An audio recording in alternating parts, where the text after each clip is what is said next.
Good evening, ladies and gentlemen. Welcome back to your grand finals for the GEST IDC November. That's right, we have almost completed a full year of these fantastic GEST tournaments. For me, I believe this is the third GEST that I've had the honor to cast, or maybe it's only the second.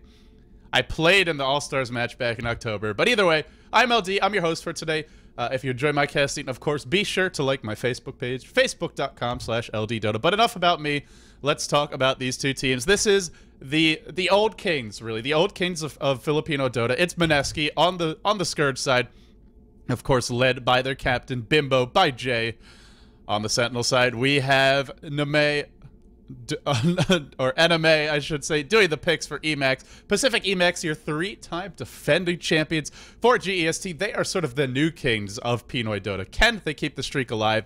I'm not sure. Before the draft really gets underway, let's quickly look at the brackets. Let's talk about how we got to this point. So as we look at those brackets, we see Pacific.eMaxx, they started in the second round. They beat Burning Ray, an up-and-coming Pinoy team. Then they defeated SVRES, the Cambodian upstarts. That's how they got to this point. Mineski, they had a longer road, and they had, I would say, I think, the more difficult road. They had to beat iZone, MSI Evo GT, and First Esports. They had to beat quite a few top Filipino teams who've done very well at this tournament in the past to get to this point. It's been a wild ride. Mineski, I followed them the entire way through the group stages, or not through the groups, but through the playoff bracket, and they looked absolutely terrifying. Pacific Esports, or Pacific.eMaxx, I haven't actually seen them play in this tournament. I did watch the stream of the last game versus SVRES. They won that match 4v5. What happened was Biobus had a critical system error. His computer crashed, basically. He couldn't reconnect to the game. So they won the game without Biobus. They played on 4v5, and they won 4v5. That is some impressive stuff. I am looking forward to this game. Can they win 4v5? Well, let's hope it doesn't come to that. Let's hope that nobody has that sort of an error. Of course, you can't use a save game for something like that too easily. So we'll see if we can have a nice, smooth, clean fight. But yeah, this is the new sort of kings of Dota 1 in the Filipino scene in Pacific.eMaxx. They won the last GST back in September. They won two before that. I believe it was, I think they came in second place in July. They won in August, and they also won in June. So they have either finished first or second pretty much every GEST for the past 5 months. That is kind of insane. Mineski has not done well at all in GEST as of late. They have really struggled, but that doesn't matter now. They're here in prime position. If they win game one, I feel they'll be in great shape to take this series. Whereas for EMAXX, if they jump out to a quick 1-0 lead, they're going to be feeling very confident. This first game, ever so important for setting the pace and the tone for this series. This is your Dota 1 action. This is... I don't know if there's a GEST IDC December. This may be the last tournament of the year. I'm actually not sure, but even if it's not, it is. I think it's been the most fun for me. Just the teams have really showed up and delivered, and it's also a new version of Dota. So we're seeing new picks. We're seeing things like Gyrocopter from Bimbo, from Jay, from Mineski in previous matches. We've seen some old faces as well. We've seen Woots playing his Earthshaker a lot, playing his Sand King very effectively. They don't get the Sand King this game, and they don't get the Shadow Demon. The RR Shadow Demon has been banned out. That's right, RR is back playing for Mineski. He's been playing for MSI Evo GT. I know he has in Dota 2. I think I've seen him play for them in Dota 1, but it's either RR or some people have said it's an imposter. I don't buy that, but either way, it is someone playing as RR on the squad, and he's been playing some RR level Shadow Demon. Very impressive stuff from him, but it's banned, so they do get...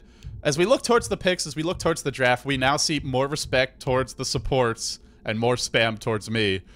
We see the ban out of the Woots. Oh, look at this hate towards Woots. Woots, Earthshaker, Woots, Sand King, all getting banned out. I gotta say, Pacific.eMaxx, they've done their research. That is exactly what they need. If you look at Mineski, what do they have? They have probably all three of their farmers. The Batrider, you could maybe play your Batrider as your 4 position, as your secondary support, but it's not ideal. Pretty much you want him to be getting a solo lane. You would like for him to be having a decent time of it. Getting those early levels, getting that quick blink dagger up so you can be a big initiator for the team. But if you're going to have a Batrider, a Windrunner, and a Queen of Pain, there's no room for a hard carry. There's no room for anything beyond these heroes, which means they need supports, and that's what we see banned. In fact, it's a third Woots ban. They even banned the Woots. Chen, this is hate on Woots. These guys don't like Woots. What can I say? I'm sure people are disappointed, but we're going to have to see Woots play a different kind of hero this game. This will probably be RR's hero. They pick up the Crystal Maiden. That'll be their hard support and something they desperately need. But who is Woots going to handle? What sort of heroes are even left for him to play at this point? Even a hero like Darkseer, which maybe he could fill that role in a pinch, has already been picked up for EMAXX. You know what there is? Although it's not really a 4-position hero, it's more of a hero that requires farm, but there is a Magnetar in the pool. And oh, by the way, I don't know if you've heard, but Magnetar plus Darkseer, pretty good combo. Pretty strong hero. It worked for Mineski. They used it before. When they used it before, it was Bimbo playing as the 3-position, as the off-lane hero. We'll see what they choose to do. Ah, yes, the map color. Thank you. Thank you, sir. Map color has been fixed. You just got to remind me every time, Dan. Because otherwise I won't remember. Oh, boy. This is interesting. I wonder what they go for. Mineski have 90 seconds to think through this pick. They got plenty of time to talk it over. I feel like either team would love to get a Magnetar, especially Pacific.eMaxx.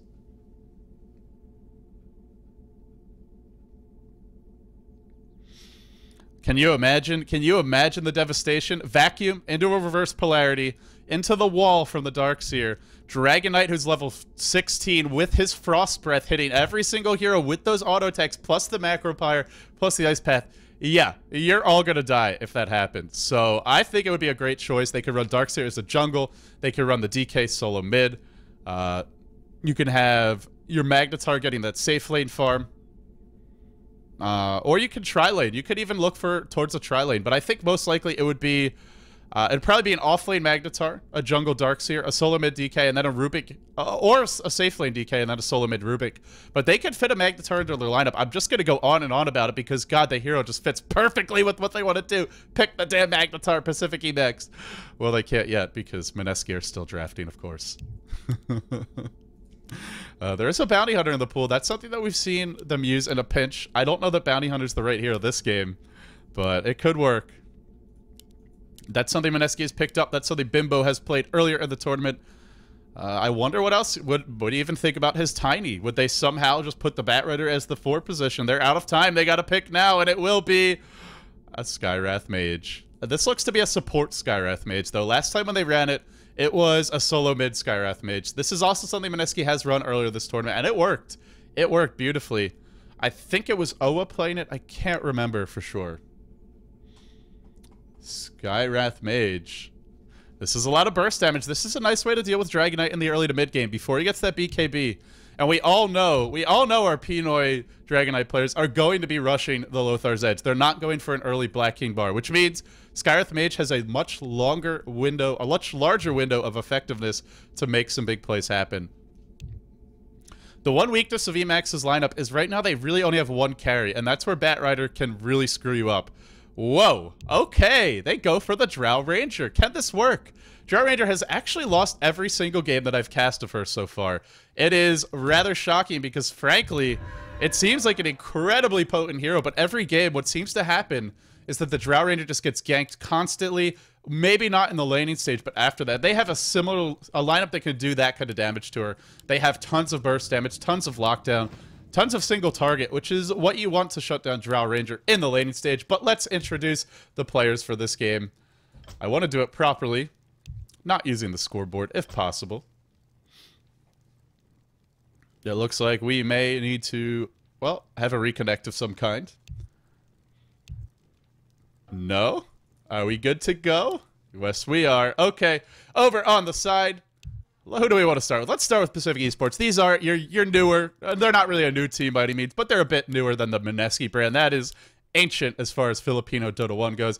We have Bayabus, the star carry player for this squad. He's going to be on that Drow Ranger. This is a fan favorite, to be sure.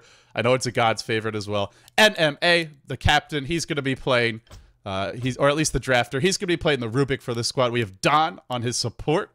Jakiro looks like he bought the Courier. Solo mid, it will be Hug on the Dragon Knight, looking to apply some angry hugs towards the enemy team. And last but not least, we have Chen, or CHN. I don't think it's Chen. I think it's just CHN.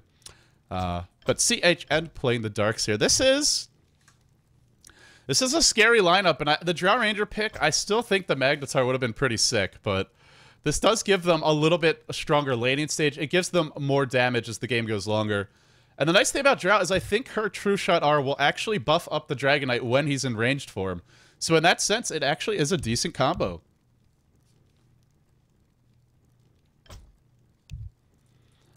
Well, as we finish the unpause, let's introduce the rest of the players. We have Captain Bimbo, Jay. He's playing the Batrider, and he was saying that his stomach is bothering him. He wanted to get these finals underway. Let's see if it affects his play. We have the stand-in Y.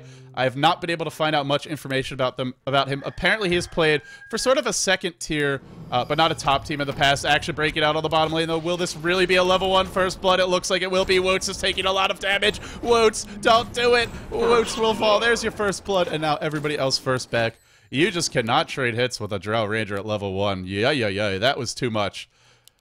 And that's not a good start. They are offensive tri-laning. You do not want to give up a first blood like that. And, well, we see Bayabus not on a signature hero. We saw the hate towards Bayabus, or not towards Bayabus, towards Woots in the drafting stage. We saw his Earthshaker, his Sandgate, and his Chen all get banned out, so he's left with this Crystal Maiden. And that is just not a Woots signature hero. But yes, on the side of Mineski, we have Oa playing the Windrunner. We have RR going to be on the Skywrath Mage, so it will be a support Skywrath Mage, not the solo mage, and this is a tri-lane support. I saw this before. It worked as a safe lane tri-lane support. I'm not sure if it works as an offensive tri-lane one, but we'll see. Of course, Woots on the Crystal Maiden, and I think that covers everybody. Yep, why the stand-in?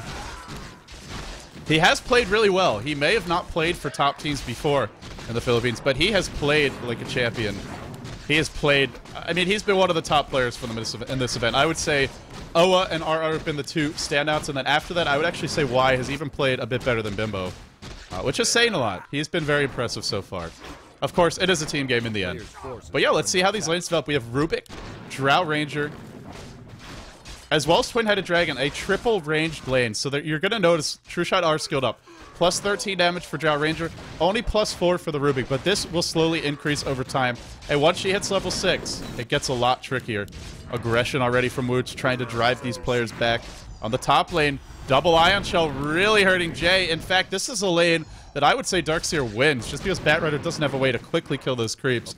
Certainly a lane that Darkseer will farm in. How are you going to kill Darkseer? You run above him, you try to Firefly. It doesn't matter if you have 20 sticky napalm stacks on you, which, of course, is impossible. The max is 10. But it wouldn't matter anyway. You just surge away. You'll be absolutely fine. So a good matchup here in the safe lane, or in the suicide lane for Pacific.eMaxx. The mid lane, this is a bit tougher. This is really where Y is going to have to dominate his lane, because this is the one lane they should have the edge in. It's the Queen of Pain solo mid versus a Dragon Knight. Started with the Quelling Blade, is going to have his bottle soon. Just needs to Fire Breath one more creep. Doesn't have mana to do it right now. Queen of Pain knows the bottle is close, doesn't want to let him get it, but on the bottom lane, the action will break out. Onto Oa they go. Oa does have Wind Run. Not really the hero you want to focus. But with this big creep wave coming in, if they want to turn on that True Shot R, it will affect the creeps as well. They can push. I don't think they want to push quite this early, but a little bit later on, they could look to do so.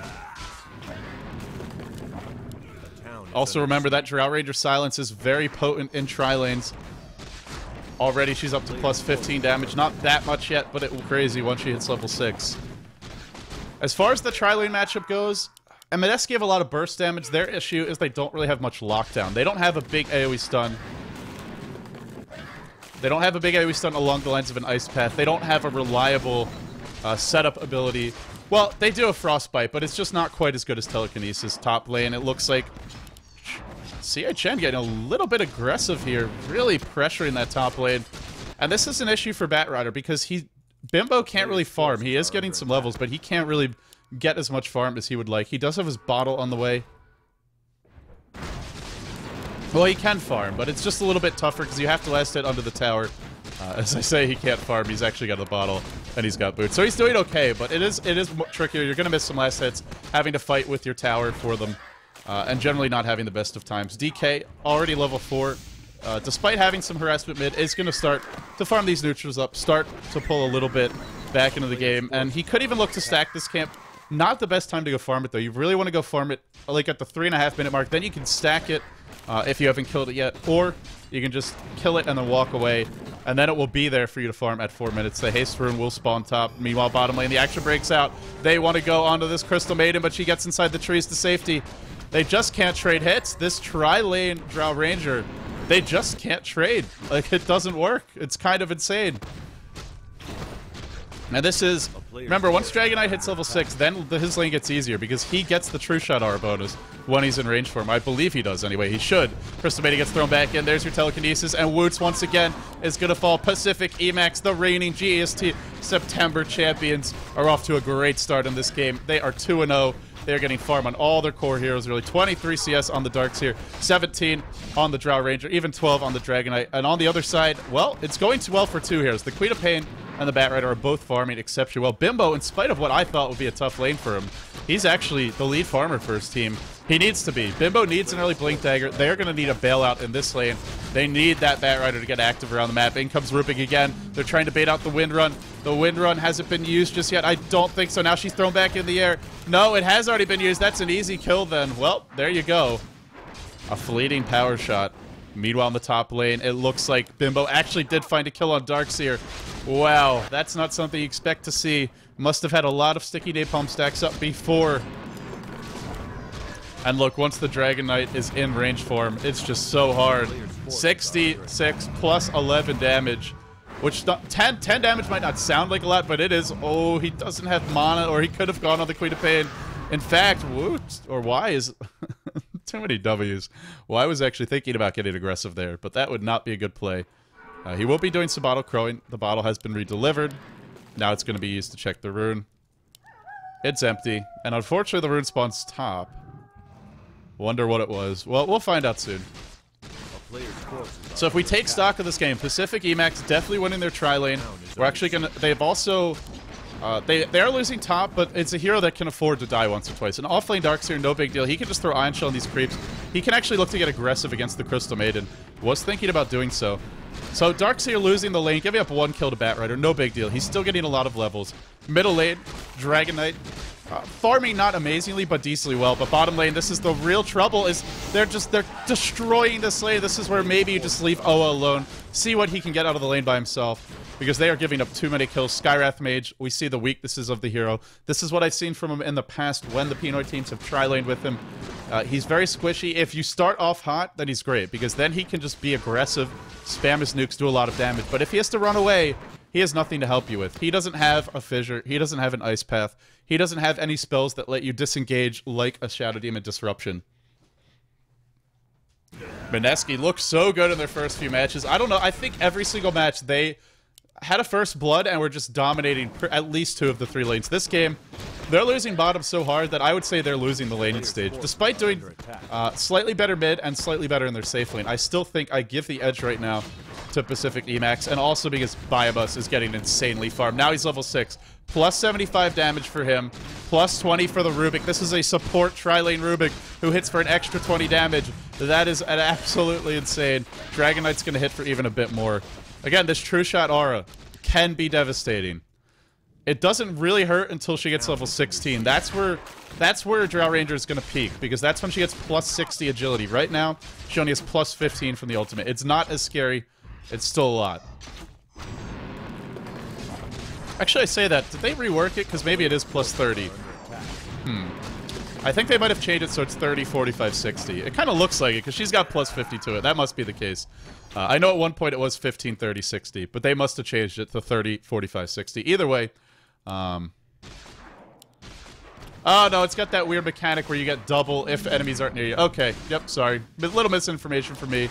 We haven't seen this Drow Ranger Dota 2. That's mostly what I've been casting, so my apologies for any confusion. But Y has rotated towards the bottom lane. Meanwhile, there's a dive on top, and it looks like Bat Rider will fall. Oh, overextending his Bimbo. This is something we've seen from him before. He just wants so badly to make the huge plays, but he gives away a kill to CHN, who is able to bait him into the tower, and that is something they cannot afford to give away.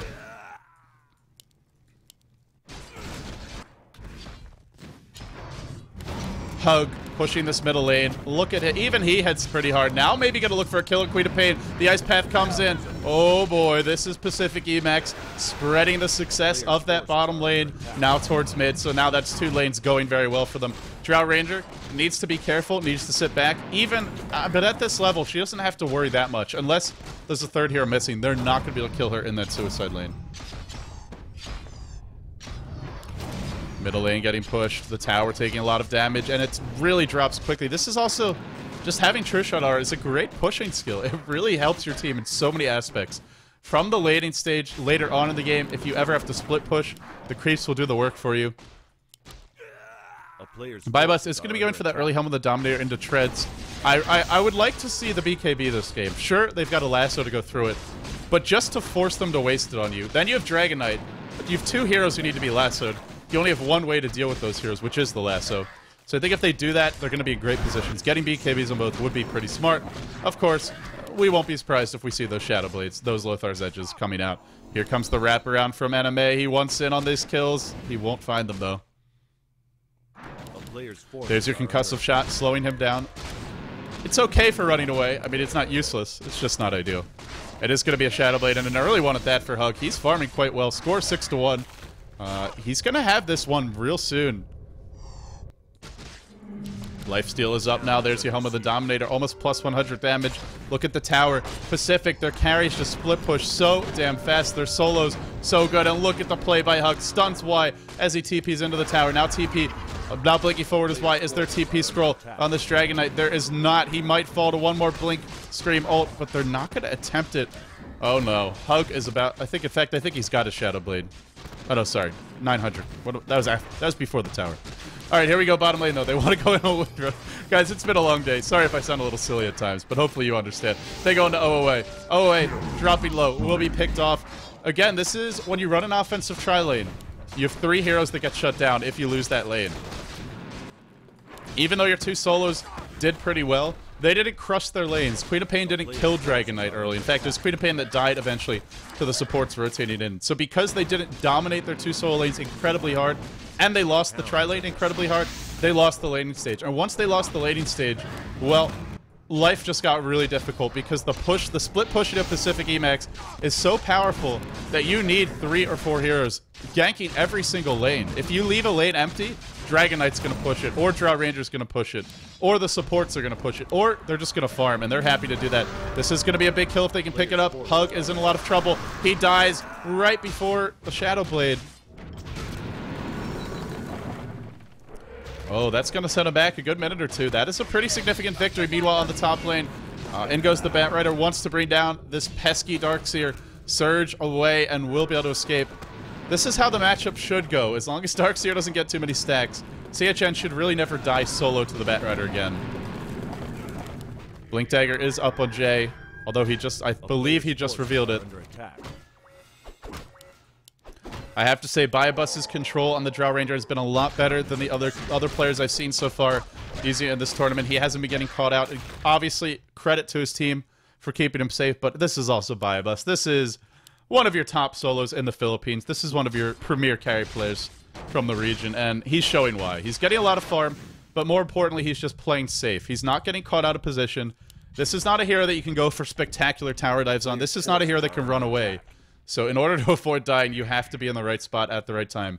You'll see when the lane's not safe, he stays back. He waits for backup. When the lane is safe, he's got the wards up here. He can be aggressive, and that's exactly what he'll do.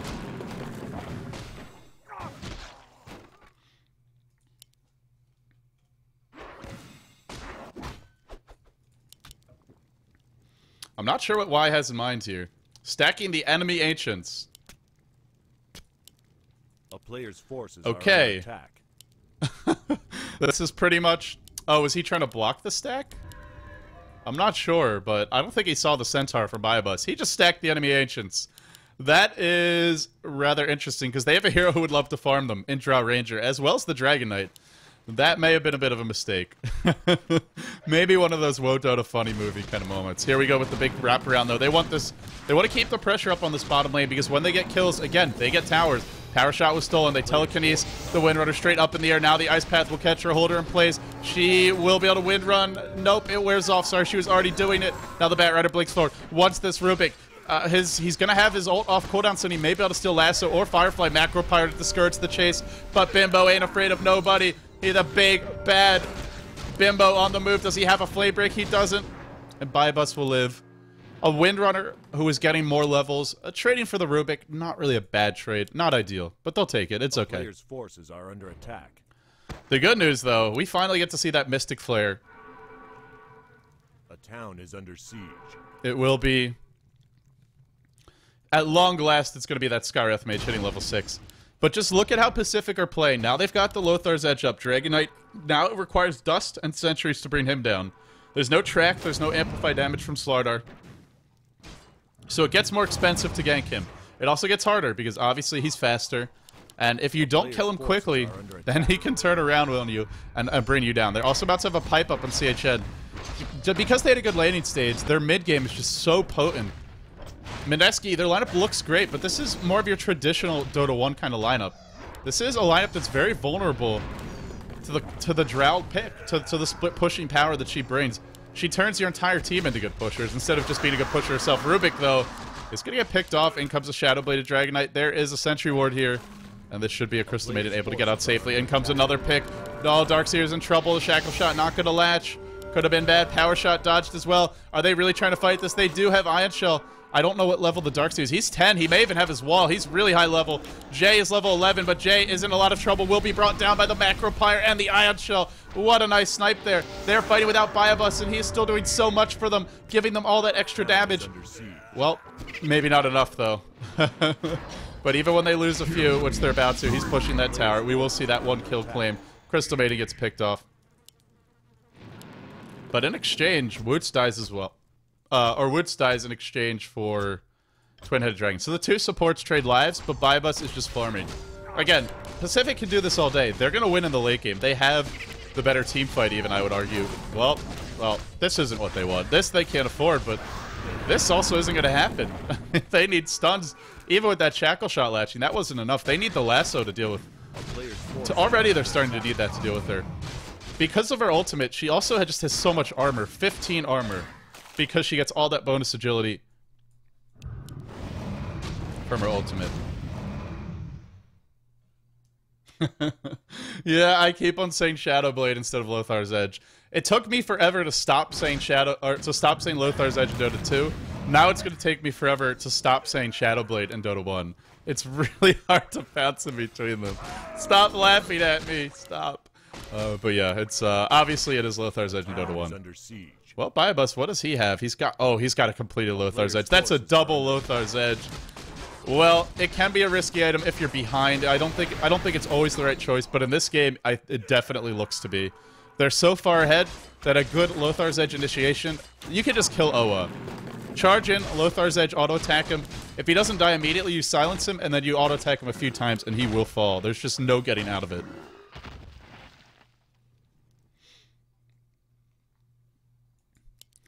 Oh man, can you guys believe it? This is only game 1 of EMAXX versus Mineski. This is only game 1 of your grand finals, and this is be two teams that I have so many fans have had so much success over the past year or two. Just really impressive.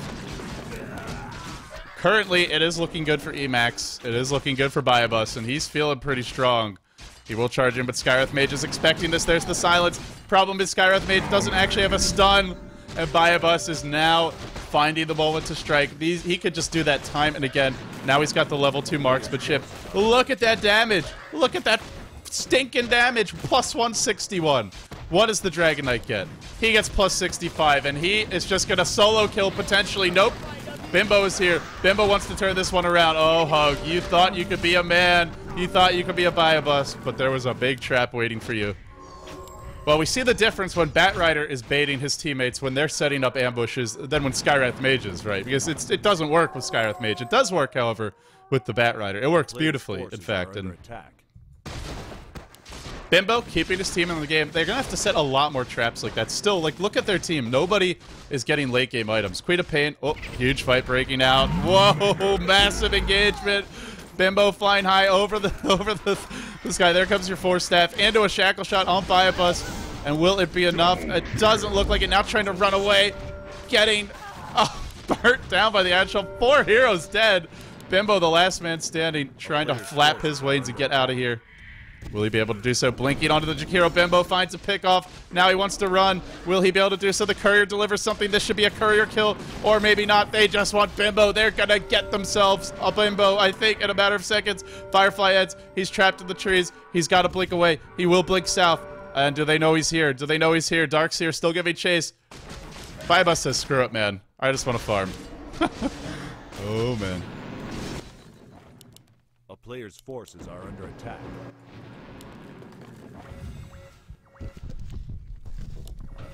I think Biobus maybe could have helped there, but he he just didn't. He just wanted the creeps, man. Can you blame him? Does he have his Yasha now? I think he does.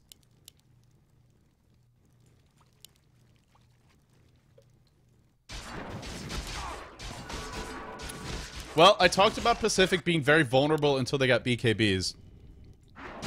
And on paper in an even game, that's the case. I still think they want them. That way, Batrider, he's got to waste the lasso on anyone who BKBs, or that hero's just going to kill them. By the any hero, I mean either the Dragon Knight or the Drow Ranger. But if he's forced to use it on that one, then the other one could just go and kill their team. For the moment, though, they are probably going to find a pick top. This is potentially trouble with the stun on Queen of Pain. Oh, why? Why would you do that? Why? Oh, no. Gives up a free kill to Hug. Sure, they get the kill on the Dragon Knight, but this Queen of Pain's got to carry for them. Who else is going to do it? Their other solo. And this is the weakness of their lineup that we talked about. They don't have another carry. Like, they have Queen of Pain, and then they have an awfully Windrunner who got shut down. They have a Batrider who just doesn't scale. Batrider is not a hero that can carry for a team. At least not in a remotely even game, and now Crystal Maiden's going to get caught up. Before our eyes, Mineski is collapsing, kind of imploding. And Biobus is farming. Boy, does he like his creeps. A player's forces are under attack. Just a bottle on the courier, so I guess he doesn't have his... I really thought he had more gold. I must be going crazy, though. Oh, is there something in the stash? Aha! Aha, I found it. Mithril Hammer. Okay, he is going for BKB. I thought he might just go straight for Yasha. But yeah, even more damage, even more survivability coming out soon for him.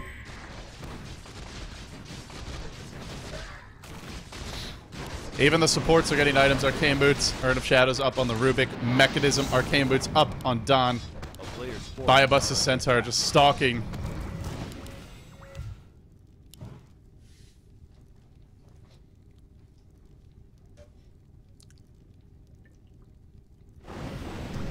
Stalking his teammates around the map.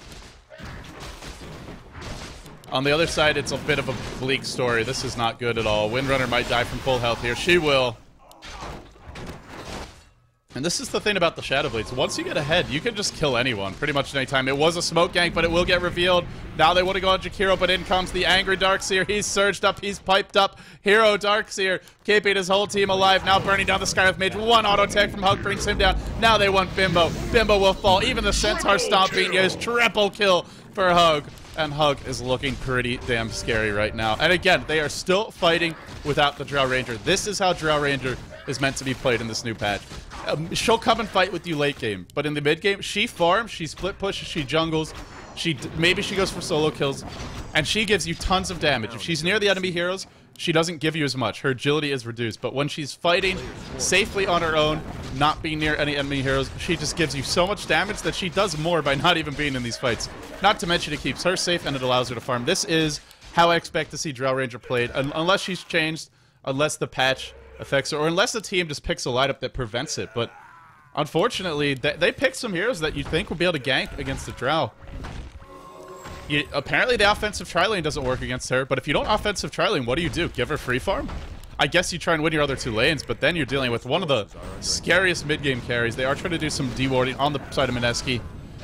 It's an interesting problem, how to solve this Drow Ranger conundrum, because she's not like other carries where, you know, if you shut down that carry directly, it's okay.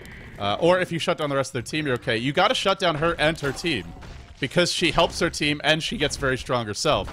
It's kind of unique. It's sort of like a Magnus, except she's more of a carry. But they will catch out Drow Ranger. She's got the BKB. She's got the Lothar's Edge. She actually gets pushed back down to the low ground. Now healed up and now charging in. Wants to be manly. Crystal Maiden channels a big ult that actually does nothing. Now Drow Ranger dropping low. Actually, sorry, that's Windrunner, not Drow Ranger. Drow Ranger's fine. The two ladies with bows. And Bimbo still wants back in. And Biobus says, get the hell out of here.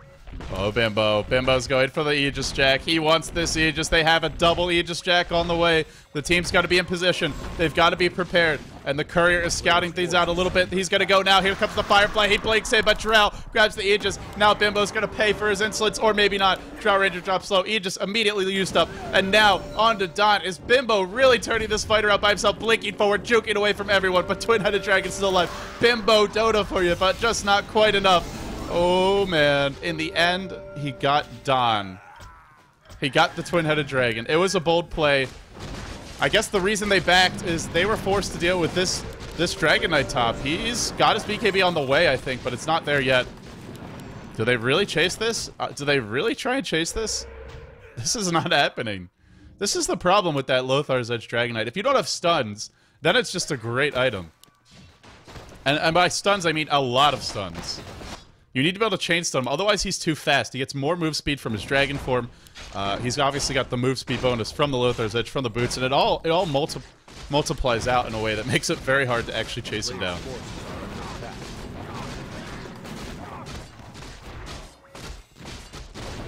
Middle lane, Darkseer pushing that Force Staff up on him. That was, I believe it was the Force Staff from CHN that kept Biobus safe in that fight, so he deserves all the credit for Force Staffing Biobus to safety, not keeping him stuck up on that cliff. I thought there would be a BKB by now. Did they lose their courier? They might have lost their courier in the middle of that. Well, maybe not. I thought he was closer. Yasha is up on the Drow Ranger. Now it's just time for the big damage items. And also, I want to point out, she's about to hit level 16 in over the next 3-4 minutes, maybe 2 minutes tops. And once she hits level 16, she gets just so much agility. This is where she hits her peak.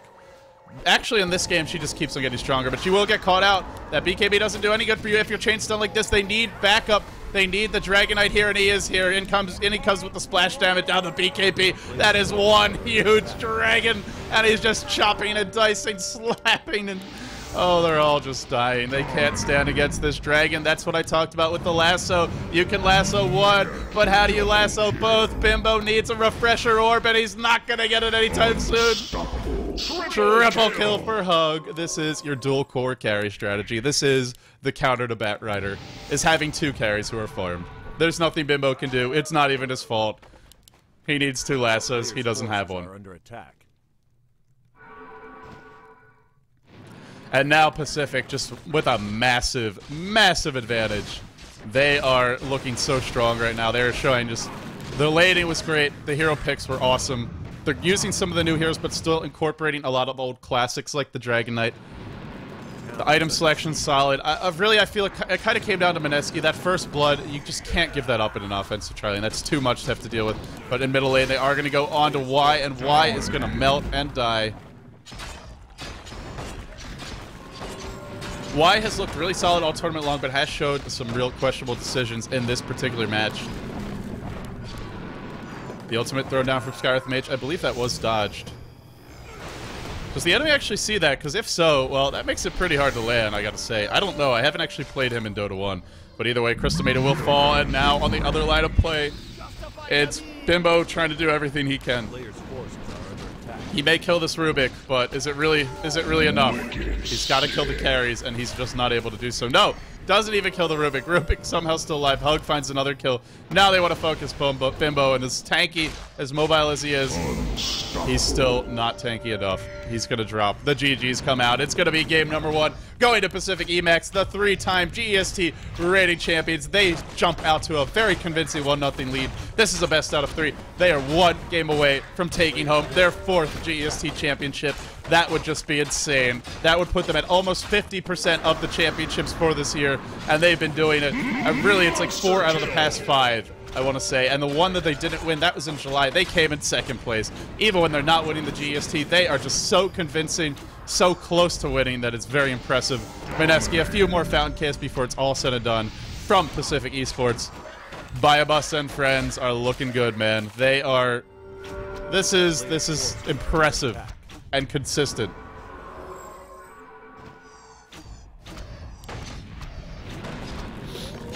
It will be a 28-minute GG, and I think somebody's got a Mask of Madness just trying to bring these Rex down a bit quicker.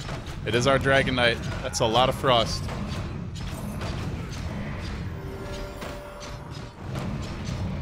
So, it seems that Pacific Esports have figured out how to use that Drow Ranger. Will Mineski ban it? Will they find a way to counter it? That's one of the interesting questions. I don't think it's the Drow Ranger itself, though. I think it's the Drow Ranger and the rest of the team. Picking a lot of ranged supports who still have decent attack animations. Picking a carry like the Dragon Knight, who's tanky but also a ranged hero late game. That's where it gets insane. That's where it gets really out of control. I feel it can be dealt with. We saw some of the weaknesses earlier today, but you've got to pick the right lineup. You've got to pick a dominant tri-lane, not a Skywrath, Crystal Maiden, Windrunner tri-lane, not a squishy, easily kill tri-lane. If you want a tri-lane, you got to have something like Twin-Headed Dragon on your side, something like the Woots Earthshaker on your side. So not letting Woots get any of his key heroes, that was the other really big thing that Pacific.eMaxx did well. They've done their research. They know what Mineski is all about, and they weren't going to give them that many signature heroes. They were going to make Woots do it the hard way. Will they do it again in game number 2, or will Mineski force it to game 3? We'll find out in a few moments' time. I'm LD. Thank you all for tuning in. If you enjoy me, be sure my casting, be sure to like my Facebook page, facebook.com/LDDota, twitter.com/LDDota if you use Twitter, and of course, all of today's games will be uploaded to my YouTube channel, youtube.com/LDDota. Thanks for tuning in, guys. Stay tuned. We'll have game number 2 coming up in a few moments' time. Pacific Esports, or Pacific.eMaxx leading the series 1-0 as we head into game number 2.